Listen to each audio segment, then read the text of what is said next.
Décideurs engagés, l'émission TV de l'Hémicycle qui révèle les décideurs et nous permet de comprendre ce qui, chaque jour, leur donne envie de se battre et de réussir. Bienvenue dans On se dit tout, l'émission des décideurs engagés sur l'Hémicycle TV. Et j'ai le plaisir de recevoir aujourd'hui Cyril Dubreuil. Bonjour. Bonjour, merci de m'avoir reçu. Merci à vous d'être sur ce plateau. Cyril Dubreuil, vous êtes directeur général adjoint d'Optelios Group. Tout à fait.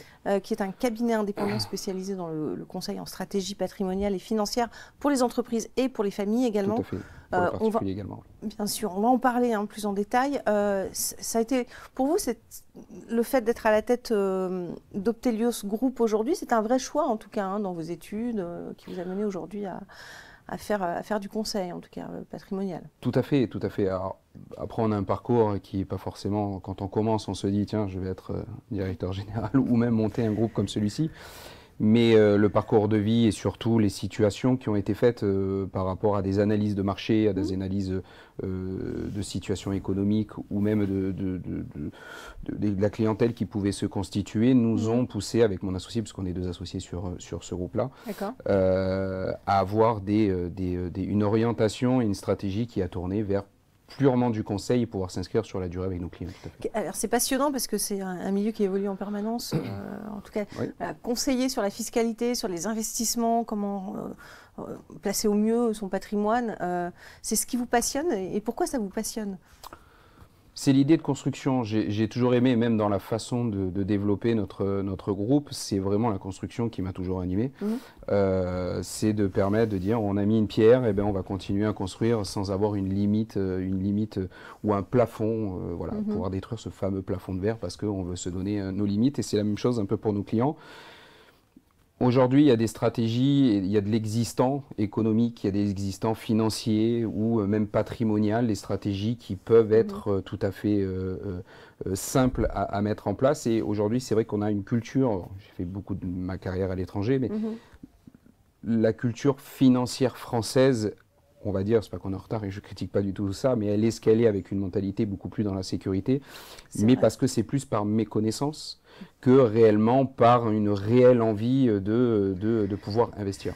Par peur aussi peut-être dans ce contexte actuel, quand on voit la politique agressive des États-Unis, quand on voit que les marchés font des hauts et des bas. Bien sûr. Pas de vision à long terme finalement. Ça aussi, ça rend les Français plus fébriles.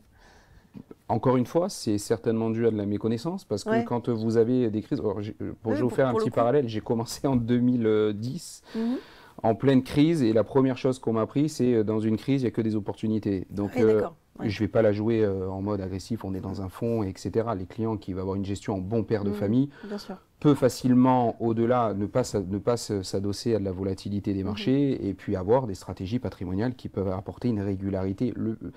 Une stratégie patrimoniale doit être pérenne et doit être sur du long terme. Donc si on arrive pour faire un coup sur 6 mois et dire je vais chercher du 10% sur 6 mois, mettez vos trading et prenez les risques de faire du moins 30. Bien sûr. Voilà. Je vais quand même en revenir un petit peu à vous, puisque on l'a vu, c'est votre passion, la fiscalité. Mais qu'est-ce qui vous anime aussi dans la vie, par ailleurs ? Alors, mon travail... passion, je ne vais pas dire...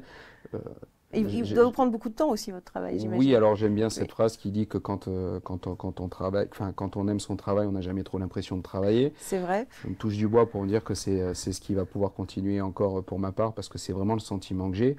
Ce qui m'anime, alors très proche du sport, puisqu'on a monté une boîte de conseil et d'accompagnement dans le sport qui permet d'accompagner les sportifs à les préparer à la reconversion, autre que de l'accompagnement de conseil en financier.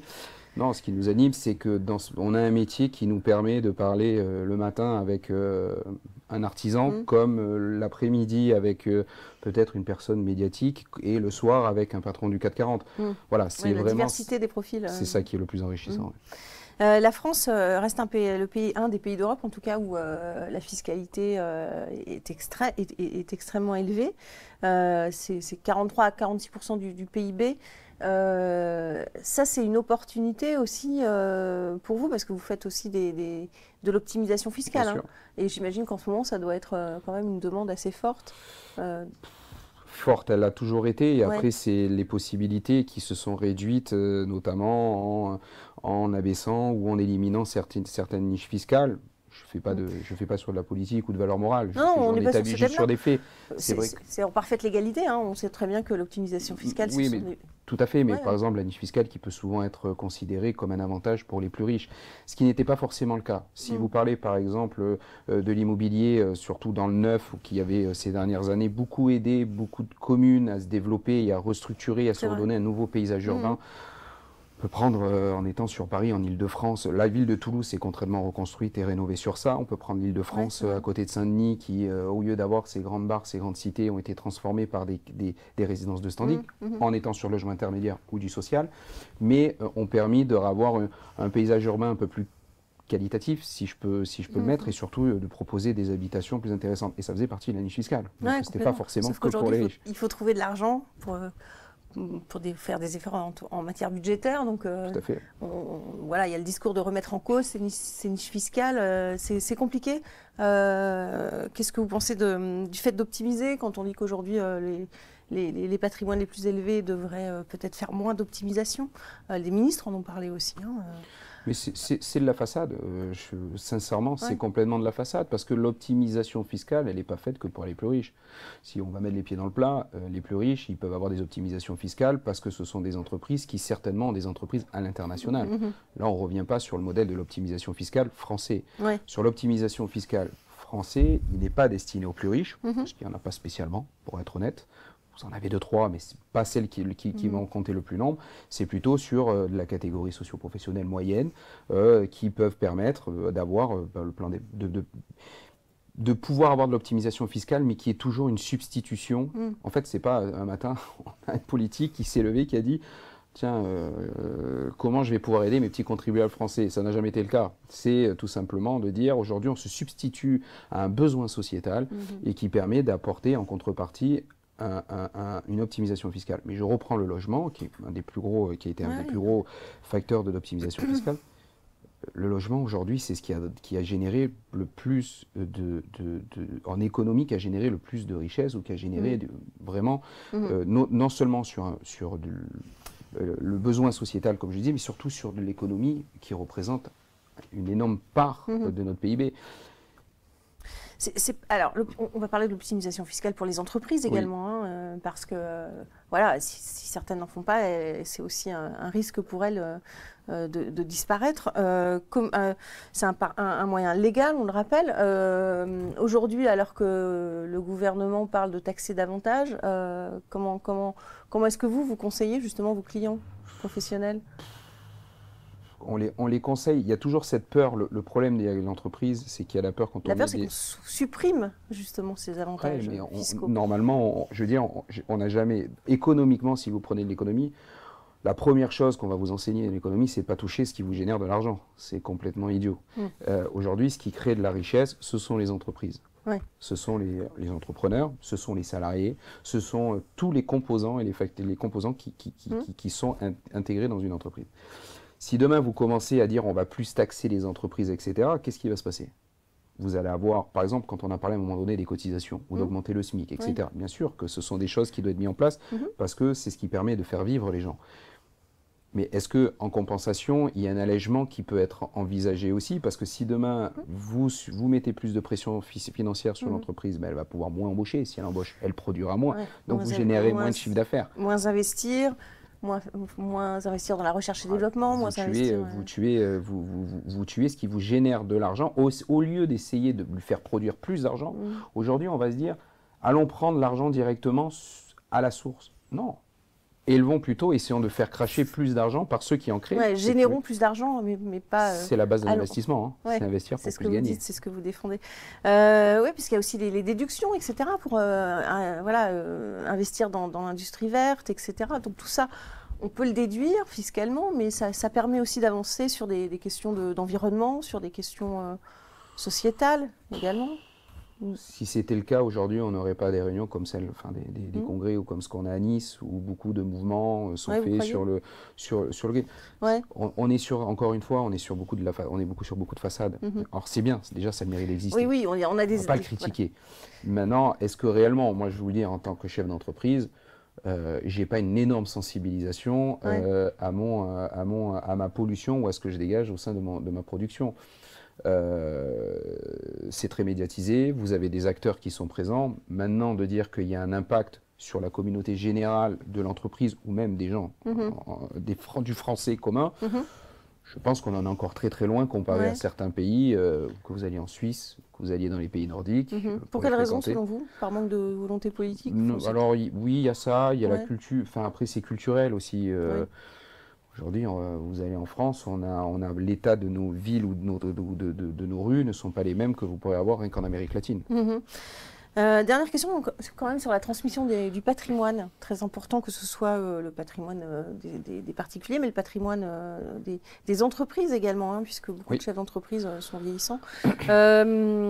Est-ce que voilà, la crainte aussi de remettre en cause les avantages liés aux successions pour les entreprises, les déductions fiscales, pour vous, il ne faut pas y toucher? C'est toujours compliqué et en fait, il faut bien distinguer deux choses. Vous avez l'entreprise commerciale et vous avez l'entreprise familiale. Familiale qui est une holding et qui est patrimoniale. C'est là où il doit y avoir un distinguo qui doit être beaucoup plus clair que ce qu'il y a. Il y en a un, mais qui n'est pas assez clair encore aujourd'hui. Aujourd'hui, aujourd'hui même hier, avant, on utilisait la loi Pacte pour faire des transmissions d'entreprise. Cette loi a été indirectement remis en cause, qui permet dans certains cas, bon, on va rentrer dans ces détails-là aujourd'hui, mais qui ont été remis en cause. Parce qu'aujourd'hui, de toute façon, le cas de la succession, depuis M. Sarkozy, a toujours été... M. Chirac même a été dans sa campagne, M. Sarkozy l'a fait, M. Hollande l'a fait. Alors M. Sarkozy l'avait un petit peu plus amélioré, M. Hollande a tout de suite recassé en rallongeant la durée et en abaissant les abattements pour la succession directe. Ça a toujours été un sujet. M. Macron, sur ses 2 dernières campagnes, l'avait énoncé.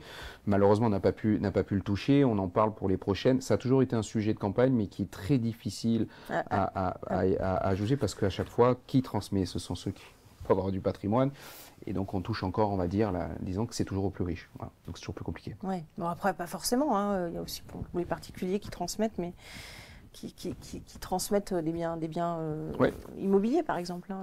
Vous avez l'abattement des 100 000, donc si ça vos enfants en étant 2 parents... donc pour vous ça reste relativement raisonnable, on va dire. Disons que c'est même au-delà, c'est-à-dire qu'aujourd'hui, il faudrait qu'il y ait peut-être une fiscalité un peu plus commune. Par exemple, un couple qui n'a pas d'enfant, aujourd'hui, en termes de succession, s'il n'y a pas une chose qui est mise en place, qui n'est pas conseillée, qu'il n'y a pas une stratégie qui est mise en place, plus vous y prenez tôt, vous ne payerez. Si vous y prenez tôt, vous avez des moyens de ne pas payer de frais de succession. Alors il faut les connaître, ces mécanismes, et c'est votre raison d'être. Et vous êtes de plus en plus sollicité ou pas du tout? Oui, la succession-transmission, c'est vraiment un sujet depuis 2 ans. Alors pour plusieurs raisons. La première, parce qu'il y a une méconnaissance de ce sujet-là, parce que souvent on l'a dit, mais c'est avec le notaire. Les notaires, évidemment, sont très bons conseils pour le coup, mais c'est pas leur qualité première de dire on va faire déjà des premières études comme ça, en faisant une découverte. Donc c'est vrai qu'on intervient beaucoup nous sur ces sujets, surtout auprès de nos clients qui ont beaucoup de questions, d'interrogations, et ce qui est très étonnant, c'est que c'est de plus en plus jeune. Là aussi c'est générationnel. Aller parler d'une succession à des personnes qui ont plus de 70 ans, plus compliqué que des personnes qui ont 30 ans. Alors, pourtant, la position de transmettre est plus à 70 ans qu'à 30 ans. Bien sûr. Merci beaucoup. On va passer à la question de nos partenaires à présent, la question d'un étudiant de l'IFPAS, leader de la formation en assurance. C'est juste après le jingle.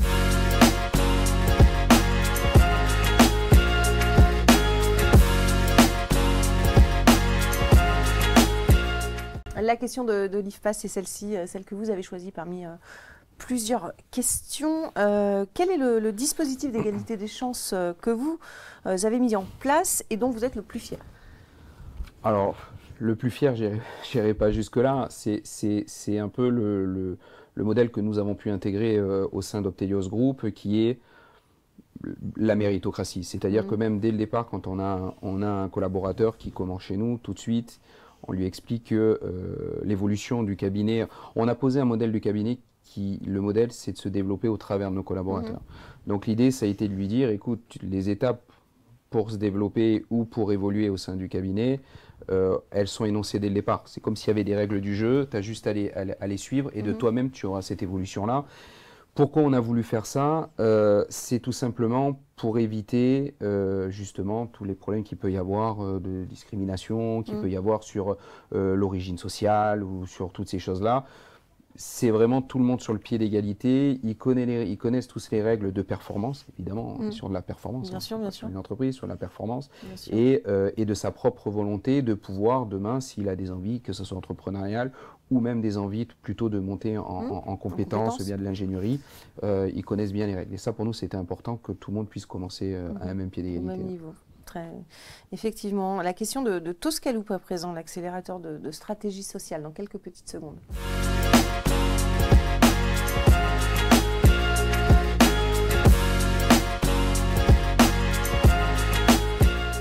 La question de Toscaloup, si vous aviez un levier à actionner demain pour faire progresser la société, lequel serait-il ? J'espère que c'est un gros levier. Alors, non, honnêtement, d'un regard général, puisque on travaille avec beaucoup d'humains. Là, aujourd'hui, où on est à l'heure, on est à l'heure de l'intelligence artificielle et de la déshumanisation. Merci. C'est dur à dire. Oui, même le mot, je n'arrive pas à le dire. Si vous voulez, de la collaboration ou même des relations humaines. Nous, on a fait le choix de miser énormément sur l'humain, ce qui fait qu'on a un cabinet, on a un certain nombre de personnes, un peu plus de 60. Le levier important, c'est l'éducation. L'éducation, c'est pour ça qu'on essaye de rentrer, nous, auprès des écoles. On est très présent dans les écoles. On utilise nos quotas d'alternants. Non pas parce qu'on a envie de les formater, bien au contraire, mais c'est juste qu'il y ait... Et l'alternance est très important. Et ça, c'est un bon mécanisme que je peux recommander à beaucoup d'étudiants, même après des hautes études. Parce qu'il y a vraiment... Il y a un équilibre qu'il faut trouver entre le scolaire et le monde professionnel, qui souvent n'est pas assez bien appris. Et ce n'est pas une critique vraiment vers les écoles, parce qu'elles sont très bien formées pour le coup. Mais c'est vrai qu'il y a rien ne remplacera le face au client ou face à une situation bien sûr, l'expérience, exactement. Même si le gouvernement a tendance à vouloir couper un peu dans oui, dans ça aussi. budgets, Bon, mais... Après, on est sur des décisions européennes aussi. Ça ne faut pas tout remettre non plus au gouvernement et à la France. C'est surtout l'Europe qui est derrière. On est obligé de les appliquer. Évidemment. La question de l'hémicycle, à présent, c'est vous qui allez peut-être poser une question aux personnes qui nous gouvernent. La question de l'hémicycle, juste après le jingle.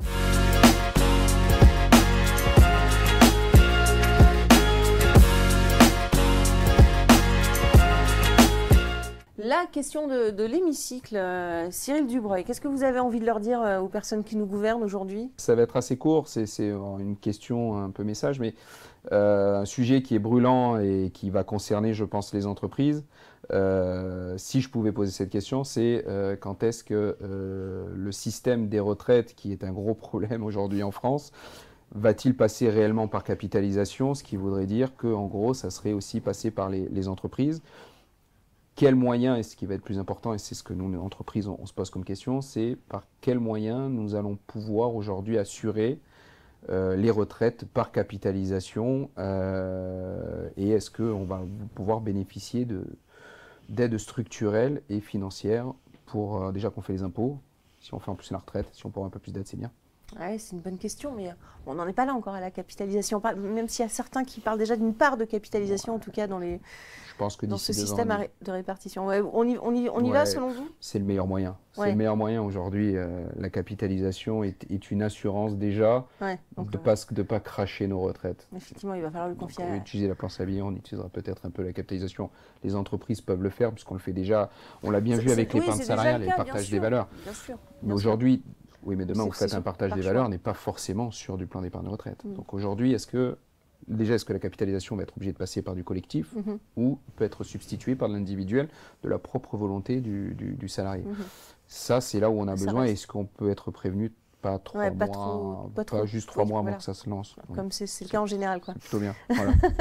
Merci beaucoup. Merci à vous. Merci beaucoup. Cyril Dubreuil d'avoir répondu à nos questions. Merci à vous pour votre fidélité et on se retrouve très très vite pour un prochain numéro de On se dit tout. Décideurs engagés, l'émission TV de l'hémicycle qui révèle les décideurs et nous permet de comprendre ce qui chaque jour leur donne envie de se battre et de réussir.